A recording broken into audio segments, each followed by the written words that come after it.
সামাজিক মাধ্যমে আলাপ আর আলাপ থেকেই প্রেম, সেই প্রেমের টানে এক ব্যক্তির সাথে সুদূর কলকাতা থেকে বিয়ের উদ্দেশ্যে মালদায় পালিয়ে আসলো এক মাধ্যমিক পরীক্ষার্থী। তবে শেষ রক্ষা হলো না।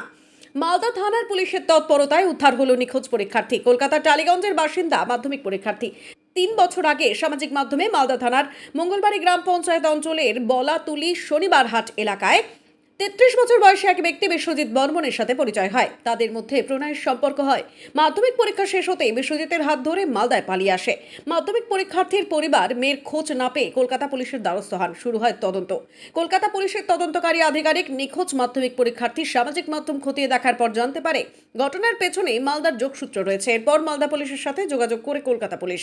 মালদা পুলিশের তৎপরতায় অবশেষে নিখোঁজ মাধ্যমিক পরীক্ষার্থী উদ্ধার হয়। গ্রেপ্তার করা হয় অভিযুক্ত বিশ্বজিৎ বর্মনকে। পুলিশ সূত্রে জানা গিয়েছে অভিযুক্ত বিশ্বজিৎ বর্মন বিবাহিত, তার 2 সন্তানও রয়েছে। মালদা থানার পুলিশ সূত্রে জানা গিয়েছে এদিনই অভিযুক্তকে কলকাতা পুলিশের হাতে তুলে দেওয়া হয়েছে।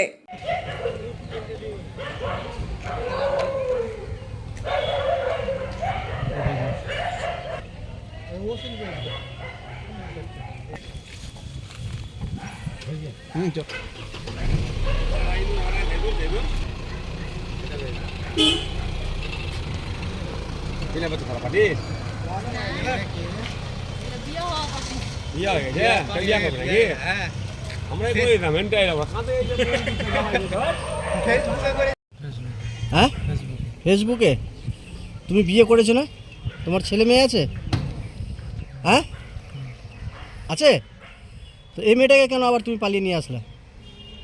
পালিয়ে নিয়ে আসিনি। হ্যাঁ, পালিয়ে নিয়ে আসিনি। ওই নিজের ইচ্ছা এসছে? হ্যাঁ, কতদিনের প্রেম তোমাদের? প্রায় 3 বছর। 3 বছর। তোমার বাড়িতে আর কে কে আছে? কার বাড়ি? হ্যাঁ, কার বাড়ি? ছেলে মেয়ে স্ত্রী সব আছে? এই মেয়েটা কোথাকার? কলকাতা। হ্যাঁ হ্যাঁ, কলকাতা। কলকাতার। কিসে আলাপ হলো তোমাদের সাথে? বললাম তো ফেসবুকে। ফেসবুকে। কি নাম তোমার? বিশ্বজিৎ।